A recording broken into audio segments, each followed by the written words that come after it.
ये वीडियो आपको विचलित कर सकता है, लेकिन हमारी सलाह है कि दिल को मजबूत करके हर भारतीय को यह वीडियो देखना चाहिए। देश के दुश्मनों को जिस वक्त का इंतजार था वो आ चुका है।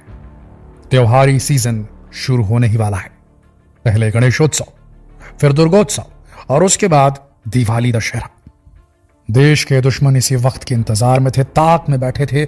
और अब आप देश के किसी भी शहर में हो, सूरत में हो, पटना में हो, भोपाल में हो, झांसी में हो, भिलाई में हो, रायपुर में हो, दिल्ली में हो, मुंबई में हो, सूरत में हो, अहमदाबाद में हो, जहां कहीं भी हो, जिस भी शहर के हो, आपके शहर के आसपास ये देश के गद्दार जरूर रहते हैं। ये वो देश के गद्दार हैं जिनके पास भारत में बना आधार कार्ड भी है और पैन कार्ड भी है।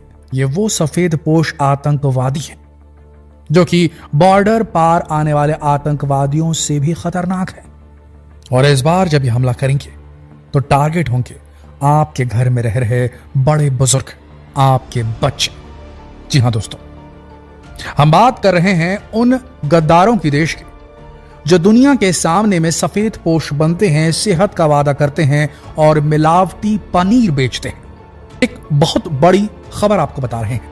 एक इंसिडेंस, सिर्फ 140 करोड़ जनता के बीच हुए करोड़ों घटनाओं में से एक छोटी सी घटना आपको सुना रहे हैं, सुनकर के दिल दहल जाएगा आपका। मुंबई की एक फेमस डेयरी जिसका माल वहां के रेस्टोरेंट, वहां के जो केटरिंग सर्विसेज चलाते हैं, जो शादी ब्याह में खाना वगैरह बनाते हैं, सबको सप्लाई होता था। लोग भी वहां पर पहुंच करके लेते थे इसे। होटल वाले लाइन लगाकर खड़े होकर के इस डेयरी से, इस वेरी फेमस डेयरी से पनीर लेने पहुंचते थे, क्योंकि इनके पास में जो फेमस डेलिकेसी इनकी जो थी वो थी, इनकी स्पेशलाइजेशन थी मलाई पनीर। जी हां दोस्तों, एक स्पेशल किस्म का पनीर जो ये बनाते थे। इस डेयरी का नाम पंजाब डेयरी था। ये मुंबई के चेंबूर इलाके में थी, बड़ी फेमस थी। एक दिन वहां पर रेड पड़ती है food safety and drug authority की, और जानते हैं वहां क्या मिलता है? वहां मिलता है परले दर्जे का दूध powder, sulphuric acid, palm oil, starch. इस तरीके की चीजें अगर पनीर बनाने के लिए इस्तेमाल की जा रही थी दोस्तों, तो इससे बड़ा अपराध कुछ नहीं हो सकता। हमारी देश की food safety and drug administration कितना बड़ा डिपार्टमेंट है, कितनी दुकानें हैं देश में, कितनी डेयरीज हैं, कितने मिठाई वाले हैं, कितनी पनीर और डेयरी प्रोडक्ट बनाने वाली फैक्ट्रीज हैं, उनके ऊपर ये कितना कर सकती है बताइए कार्रवाई। यहां आपको और हमको सजग रहना पड़ेगा इन आतंकवादियों के हमले से, इन सफेद पोश आतंकवादियों के हमले से आपको और हमको खुद अपनी रक्षा करनी होगी दोस्तों। हम बताएंगे आपको स्टेप बाय स्टेप कि कैसे काम कर रहे हैं, कैसे काम हो रहा है, कैसे इससे बच सकते हैं, कहां इसकी हमें कंप्लेंट करनी है और क्यों हमारे लिए जरूरी है। ध्यान से सुनिएगा इस बात को। 1 किलोग्राम अडल्टरेटेड पनीर बनाने में सिर्फ 60 रुपए का खर्च आता है। तो एक पूरी इंडस्ट्री, एक मिलावटी इंडस्ट्री जो काम कर रही है, वो सस्ते लेबर को रखती है। एक अंदरूनी किसी गुप्त जगह में ये लोग फैक्ट्री बना लेते हैं, किसी ऐसी जगह जो ज्यादा नोन नहीं है, और वहां पर बैठ करके 60 रुपए में 1 किलो पनीर ये बना देते हैं। इसके बाद दूसरी लेयर जो इस धांधली में मिली हुई है वो उन लोगों की है जो कि ये बोलना चाहिए लोकल मार्केट में डिस्ट्रीब्यूटर्स रहते हैं, सप्लाई का काम करते हैं। और जानते हैं क्या करते हैं? ये 60 रुपए का माल लेते हैं 70 से 80 रुपए में, 20 का फायदा हो गया। नकली पनीर अगले वाला बना रहा था, उसको 20 का फायदा हो गया।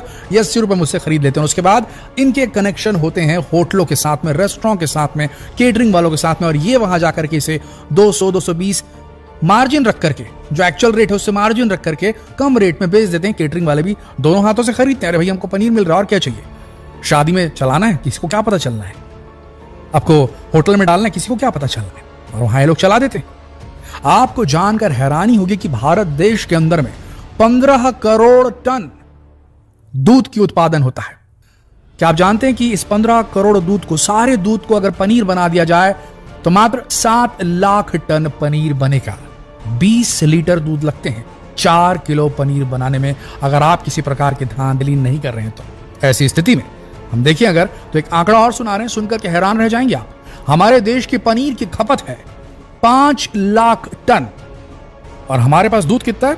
15 करोड़ टन, जिसमें से अगर पूरे दूध को हम पनीर बना दे तो 7 लाख टन होगा, जबकि देश की जो रिक्वायरमेंट है वो 5 लाख टन की है। तो ये दूध आ कहां से रहा है?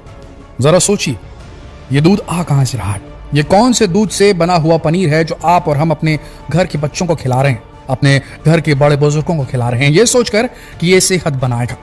जिम जाने वाले बच्चे इसे खा रहे हैं और अपने शरीर को खोखला कर रहे हैं। किडनी डिसीजेस होती हैं दोस्तों इससे। IBS एक ये बीमारी है, जो बीमारी नहीं है कंडीशन है, जो बीमारी नहीं है कंडीशन है। इरिटेबल बाउल सिंड्रोम नाम है इसका, जिसमें पेट लगातार चलता है, कुछ भी खाओ बार बार। ये लोग जो है आपको टैबलेट्स खाते दिखेंगे, एंटासिड्स खाते दिखेंगे, जब चेक करवाएंगे तो कुछ नहीं है, एसिडिटी है, बस ये बोला जाता है। जिंदगी बर्बाद कर देता है, लोगों की क्वालिटी ऑफ लाइफ खराब कर देता है। लोग एंटासिड्स पर डिपेंडेंट हो जाती है। क्यों होते हैं? IBS इसी प्रकार के अडल्ट्रेटेड मिलावटी पनीर और डेयरी प्रोडक्ट्स को खाने से होता है दोस्तों। इस बात को आपको समझना होगा। सिर्फ ये नहीं, बहुत सारी बीमारियां होती हैं इससे। सडन डेथ तक हो सकती है अगर ज्यादा मात्रा में रेगुलर बेसिस पे इस प्रकार के पनीर को कंज्यूम किया जाए। आप जानते हैं पनीर किस प्रकार से बनाया जा रहा है, जो लोकल लोग कैसे बना रहे हैं? देखिए, सरकार ने खुद अलाउ किया है, परमिसिबल है दूध पाउडर का इस्तेमाल करना, मिल्क पाउडर का इस्तेमाल करना, लेकिन एटलीस्ट उसके अंदर फैट परसेंटेज होना चाहिए।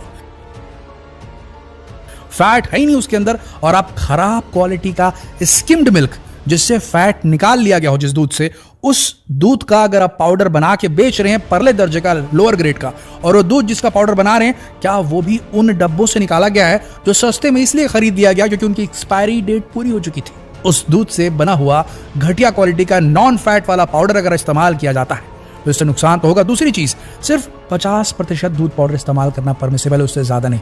ये लोग घटिया क्वालिटी का दूध पाउडर इस्तेमाल करते हैं, यानी कि समझ लीजिए एक हिस्सा इस प्रकार के खराब दूध पाउडर का, उसके बाद उसमें 3 हिस्सा ये स्टार्च मिलाते हैं। ध्यान से सुनिएगा, 3 हिस्सा स्टार्च मिलाते हैं, और फैट पकड़ में ना आए इसलिए बड़ी चालाकी के साथ में उसमें लो ग्रेड पाम ऑयल मिला दिया जाता है।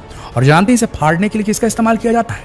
आपके घर में इस्तेमाल होने वाला जो टॉयलेट क्लीनर होता है, जिसके अंदर सल्फ्यूरिक एसिड पाया जाता है, उसका इस्तेमाल करके इस मिश्रण को फाड़ करके इसका पनीर बनाया जाता है, जो दिखता बिल्कुल पनीर की तरह है। और इसे आप और हम अपने घरों में ले जाकर चाव से खाते हैं और अपने शरीर को नुकसान पहुंचाते हैं। बताइए जरा, ये गद्दार नहीं तो और कौन है जो लोग ये बेच रहे हैं? इसे पहचानने का तरीका ध्यान से सुनिए। पनीर जब आप टेस्ट करें तो इसके अंदर मिल्की टेस्ट आना चाहिए, दूध का टेस्ट आना चाहिए। जब पनीर को आप लें हाथ में और उसे अपने उंगलियों के बीच दबाएं तो ये ब्रिटल नहीं होना चाहिए, दानेदार नहीं होना चाहिए, नहीं तो खतरा है इसमें। आप समझ लीजिए, इसका मतलब इसमें खराब क्वालिटी का दूध पाउडर इस्तेमाल किया गया है। अगर आप पनीर लेते हैं, पनीर लेकर के उसे उबलते पानी में थोड़ी देर के लिए रख देते हैं, उसके बाद उसे बाहर निकालकर उसमें तुअर दाल का पाउडर या सोयाबीन का पाउडर डालकर 10 मिनट रखते हैं, और उसका रंग अगर लाल हो जाता है तो समझ लीजिए इसमें डिटर्जेंट मिला हुआ है। ये सारे तरीके हैं पहचानने के कि पनीर में मिलावट है। पनीर बनाने के लिए मैदे का इस्तेमाल हो रहा है, बेकिंग सोडा का इस्तेमाल हो रहा है, सोडा बाई कार्बोनेट का इस्तेमाल हो रहा है, डिटर्जेंट पाउडर का इस्तेमाल हो रहा है, पाम ऑयल का इस्तेमाल हो रहा है, ग्लिसरॉल मोनोस्टीरिएट पाउडर का इस्तेमाल हो रहा है, सल्फ्यूरिक एसिड का इस्तेमाल हो रहा है। दोस्तों, इन सब चीजों से chronic dysentery, irritable bowel syndrome, liver diseases, kidney ailment, ये सारा कुछ हो सकता है। आप सबसे विनती है कि अगर आपके हाथ कोई खराब पनीर या इस प्रकार के पनीर का प्रोडक्ट आता है, कुछ नहीं करना है आपको, अपने घर में रहिए। एक ऐप आता है food safety and drug administration का, आप वेबसाइट में भी जाके कंप्लेन कर सकते हैं। आप एक ऐप डाउनलोड कर सकते हैं इनका, food safety and drug administration का, FSDA का, और उसमें कंप्लेंट फाइल कर सकते हैं। याद रखिए, सेक्शन 272, 272, 273, 273, 336, 420 के इंडियन पीनल कोड की धारा के तहत इन पर सीधे FIR ठोक करके इनका काम तमाम कर सकते हैं आप। गवर्नमेंट ऑफिशियल जो होते हैं फूड एंड ड्रग एडमिनिस्ट्रेशन के, FDA के, उनसे भी आप कांटेक्ट कर सकते हैं। आपकी स्क्रीन पर हम एक वेबसाइट का एड्रेस फ्लैश कर रहे हैं, इसे देख करके आप इस पर भी कंप्लेंट कर सकते हैं। ध्यान रखिए दोस्तों, यह करना बेहद जरूरी है। क्या ये सफेद पोश आतंकवादी देश से खत्म होने चाहिए कि नहीं होने चाहिए? त्योहारी सीजन करीब है, और अगर समझ में आ गया हो संदेश तो इसे देश भर में शेयर कीजिए, फेसबुक पर, व्हाट्सएप पर, यूट्यूब पर। जल्द मिलते हैं दूसरे वीडियो में, तब तक के लिए आप सबका इस वीडियो के अंत तक बने रहने के लिए दिल से धन्यवाद।